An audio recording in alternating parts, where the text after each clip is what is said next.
The aftermath shows an attack that was deliberate and sustained. With around a half dozen explosions, the Americans firing with drones clearly didn't want to miss their target. Iran's Islamic Revolutionary Guard Corps says it's launched a series of drone attacks targeting a U.S. military base in Iraq. The group says its ground forces targeted a base in Erbil, that's in northern Iraq. America did not arrest Iran's top nuclear commander, and that is exactly why the story became dangerous. Because the operation that lit up Telegram channels, Facebook pages, and military rumor feeds was not a raid. It was a signal, a phantom strike, a psychological weapon dressed up as breaking news. The claim was explosive. Delta Force and U.S. Army Rangers had slipped into Iran, seized a senior nuclear commander, and vanished before Tehran could respond. No aircraft carrier fireworks. No White House podium. No Pentagon victory lap. Just silence. And that silence opened three questions Washington did not want shouted out loud. Who planted the story? Why did Iran amplify claims about captured Americans while Washington denied them? And why did the internet suddenly fill with images, videos, and classified raid narratives that looked cinematic enough to be real, but collapsed the moment investigators touched them? Reuters later reported that viral images claiming to show captured U.S. troops in Iran were AI-generated, and found no evidence Iran had actually announced such a capture. Reuters. Watch this closely.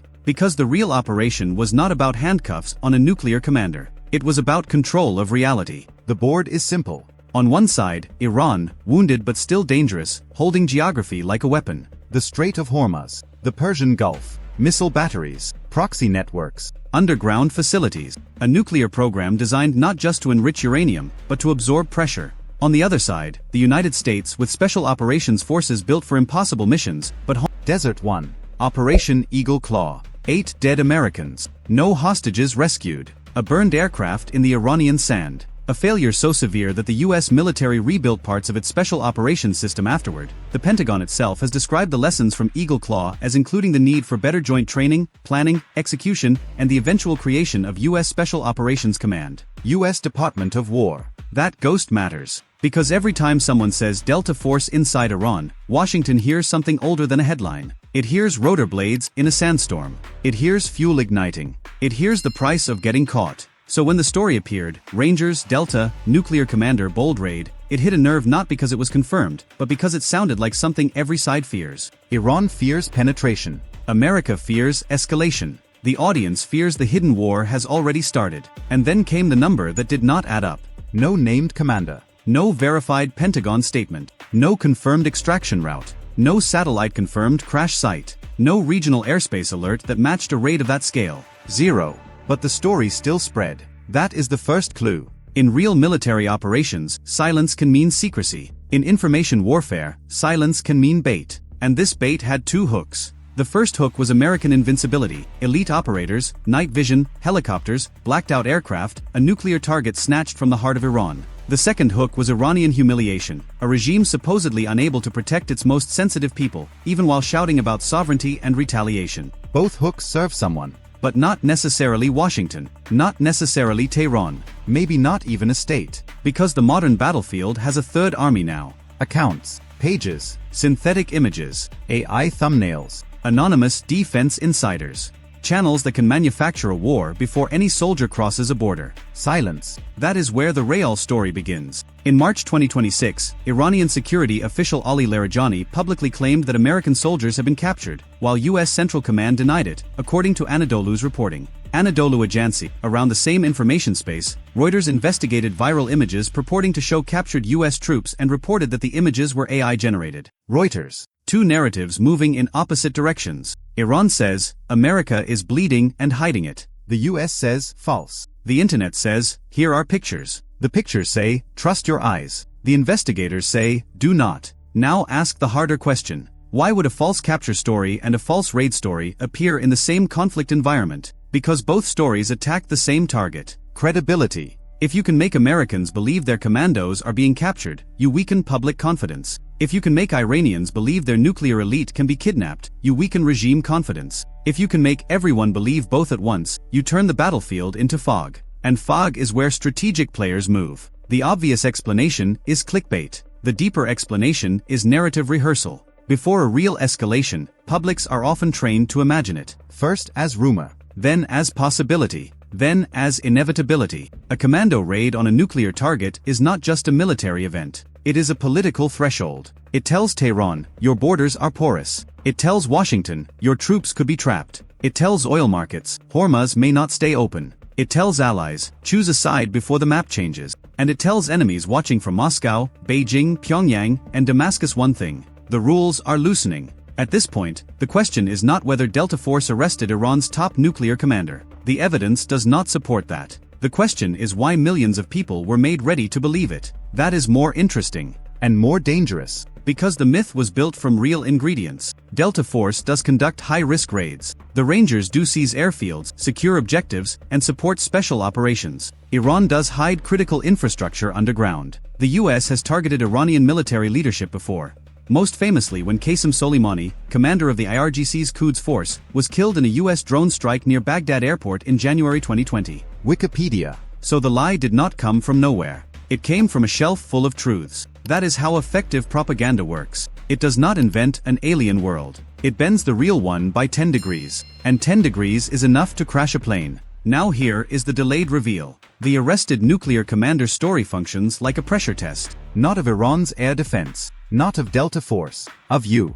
Of the media ecosystem. Of the speed at which a military fantasy can become a geopolitical assumption. And the test produced a brutal result. A fake raid can now travel faster than a denial. A synthetic image can emotionally outrun a fact-check. A YouTube title can create a battle that no general ordered. But the consequences are not fake, because leaders read their own information environment. Militias read it. Markets read it. Soldiers' families read it. And somewhere inside a defense ministry, someone asks, what if this is not fake next time? That is where the phantom raid becomes strategically useful. Imagine you are sitting in Tehran. You do not know whether the rumor is a Western psychological operation, a monetized fake, an Israeli signal, a dissident leak, or a random AI content farm. But you cannot ignore it. So you move people. You harden sites. You restrict communications. You pull commanders out of routines. You change convoy routes. You increase internal suspicion. That costs money. It slows decisions. It creates paranoia. No shot fired. Now imagine you are sitting in Washington. You see false stories about American troops captured. You see AI images circulating. You see hostile officials making claims. You know one viral lie can force a public response, and one public response can reveal more than silence would. So you deny carefully. Not too much. Not too fast. Because over-denying can validate the frame. That is the chess move. In the old war, you destroyed a radar station. In the new war, you make the other side wonder whether the radar station has already been compromised. There is a difference. One creates damage. The other creates hesitation.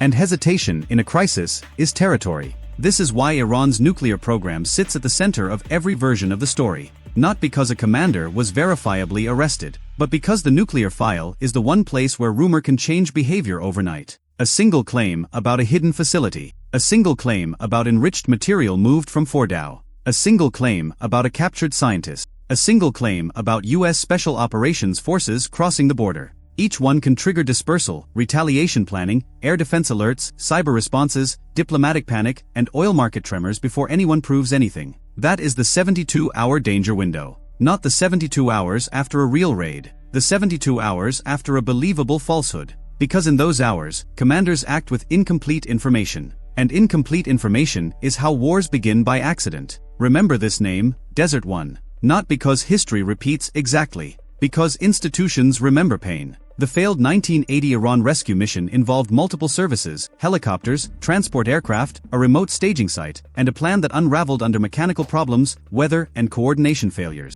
It left 8 U.S. servicemen dead and became a case study in special operations risk. Encyclopedia Britannica. Every serious planner knows that Iran is not a movie set. It is mountains, distance, radar, militias, air defenses, urban density, counterintelligence, and a regime that has spent decades preparing for infiltration. So when a viral script says elite U.S. forces simply dropped in, grabbed a nuclear commander, and flew out cleanly, the smartest response is not applause. It is suspicion. Where did they land? How did they avoid radar? Who handled extraction? What air corridor opened? Which regional partner tolerated the launch? Where are the diplomatic shockwaves? Where is the casualty control language? Where is the after-action leak? Where is the commander's name? No name, no proof, no operation. But still, there is a battlefield. And by now, the battlefield is burning. Not with napalm. With uncertainty. Iran benefits when its public believes it can capture Americans. America benefits when Tehran believes its inner circle can be reached. Content networks benefit when fear becomes watch time.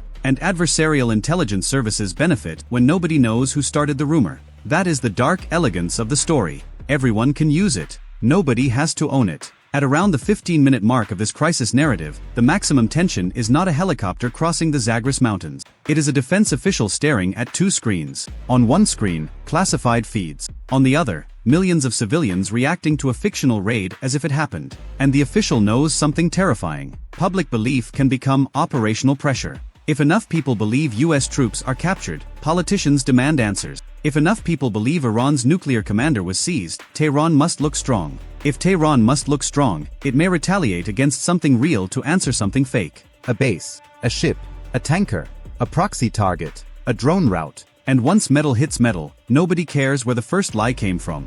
That is how the fake becomes real. The climax is not that Delta Force arrested Iran's top nuclear commander. The climax is that the story proved a raid may no longer need to happen to achieve some of the effects of a raid. Fear moved, suspicion moved, audiences moved, denials moved, credibility moved. And in geopolitics, movement is power. The old doctrine was shock and awe. The new doctrine is doubt and acceleration. Shock destroys what you can see. Doubt destroys what you trust. And acceleration gives you no time to separate the two. So the next time a headline screams that commandos have stormed a bunker, captured a commander, or vanished into the Iranian night, do not ask first whether the story is dramatic. Of course it is dramatic. That is the delivery system. Ask who needs you to believe it before the proof arrives. Ask who gains if Tehran panics. Ask who gains if Washington overreacts. Ask who gains if the audience becomes a weapons platform. Because Iran may be on fire. But the first flames are not always at the target. Sometimes they are in the feed. And the next war may not begin with a missile launch, a carrier strike, or a commando raid. It may begin with one perfect fake image, one anonymous claim, one denied capture, and one leader who decides he cannot afford to wait for the truth.